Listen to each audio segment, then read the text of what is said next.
بقول لك يا اسطى، هو انت مؤمن بلعنة الفراعنة؟ او بغض النظر ان النهارده الفيديو مش عن لعنة الفراعنة تحديدا، بس انا هحكي لك قصة هنعرف عن طريقها هل فعلا لعنة الفراعنة حاجة حقيقية ولا مجرد اسطورة من الاساطير المتوارثة. فمن غير رغي كتير، اهلا بيكم في فيديو جديد.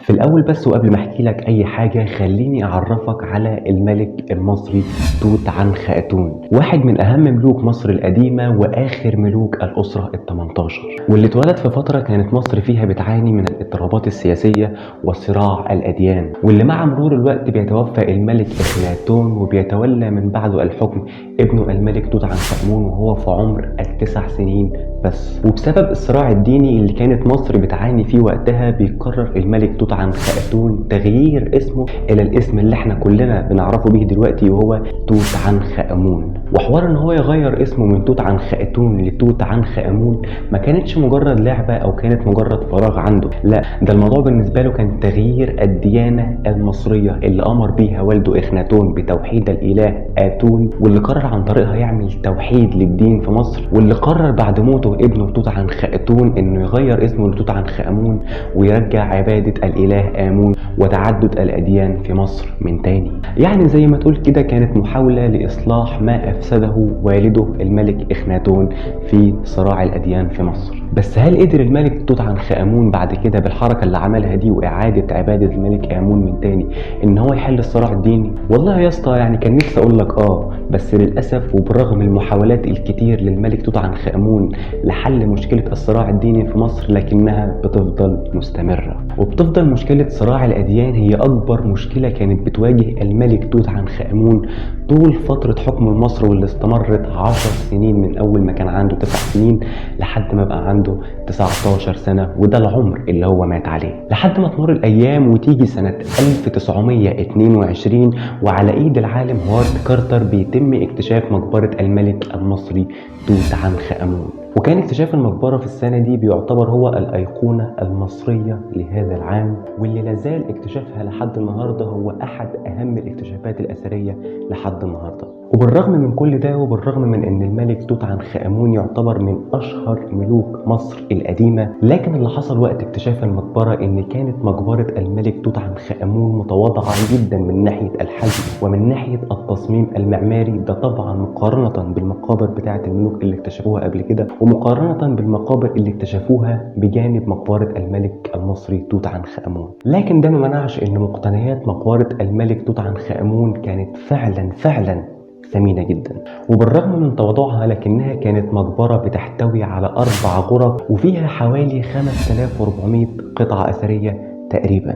أول غرفة كان فيها عربيات الملك والسرائر الجنائزية بتاعته، وفي الغرفة اللي جنبها كتير من الصناديق والكراسي، ده غير طبعا حجرة الكنز واللي كان فيها أعضاء الملك المحنطة. أما عن آخر حجرة فهي كانت اسمها الحجرة الذهبية، واللي كان فيها 3 توابيت للملك، منهم 2 من الخشب المذهب وواحد من الذهب الخالص واللي كان وزنه 110 كيلو جرام من الذهب. ده طبعا غير قناع الملك الشهير واللي كان مغطي وش الموميا، واللي بيتصنف لحد النهارده على انه واحد من اشهر القطع الاثريه في العالم. وبالرغم يا اسطى من كل القطع الاثريه اللي وجدت في مقبره الملك، واللي كان منها قطع من الذهب وقطع من الفضه وقطع من الفيروز، لكن كان بين كل القطع الاثريه دي قطعتين 2 بس، وهم دول اللي حرفيا قلبوا العالم. بل انهم مش بس قلبوا العالم، ده القطعتين دول كانوا هما السبب في ان هما يخلوا الناس تقتنع بحاجة اسمها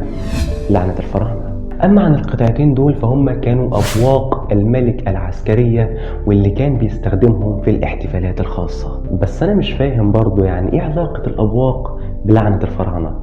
تعالى وانا احكي لك. والله يا اسطى هو الموضوع بدأ لما طلبت الحكومة البريطانية من الحكومة المصرية إن هي تجرب أحد الأبواق على إيد واحد من المتخصصين في العزف على النوعية دي من الآلات اسمه جيمس تيبريك، واللي استخدم البوق وتم العزف عليه في بث مباشر بعد ما كان البوق مدفون في مقبرة الملك لأكتر من 3000 سنة، علشان بعدها بيوم واحد بس تقوم الحرب العالمية الثانية وتنهزم بريطانيا في نفس السنة. اوبا يا جماعة، لا يا جماعة أكيد الموضوع فيه مشكلة، يعني أكيد الموضوع صدفة، يعني مش معقول البوق يكون هو السبب في اللي حصل يعني. بصوا احنا نجرب مرة تانية. وفعلا بعد التجربة الأولى ب30 سنة بيتم التجربة تاني على البوق وبيتم استخدامه علشان بعدها تدخل مصر في نكسة 67. يا دي النيلة. طيب ايه صدفة برضه؟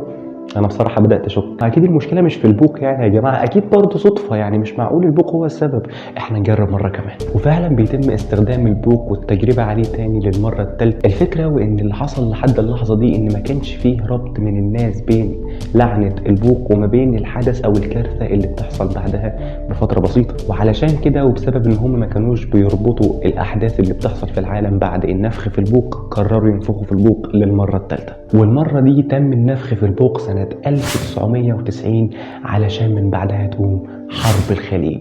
لا ده انتوا جايين تهزروا يا جماعه، هو البوق ده ملوش اهل يسالوا عليه؟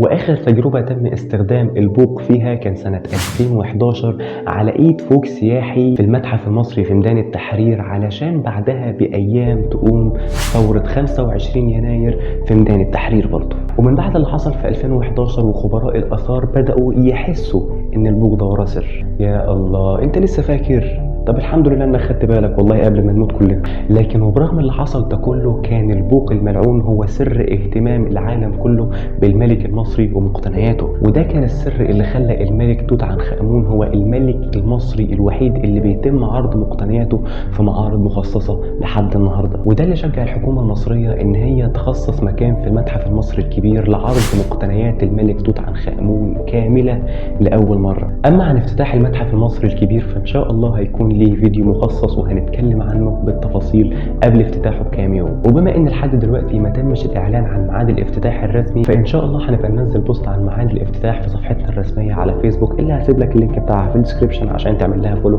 بعد ما تعمل سبسكرايب للقناه ولايك للفيديو وتسيب لي رايك في الكومنتات تحت، واشوفك الفيديو اللي جاي. وسلام عليكم.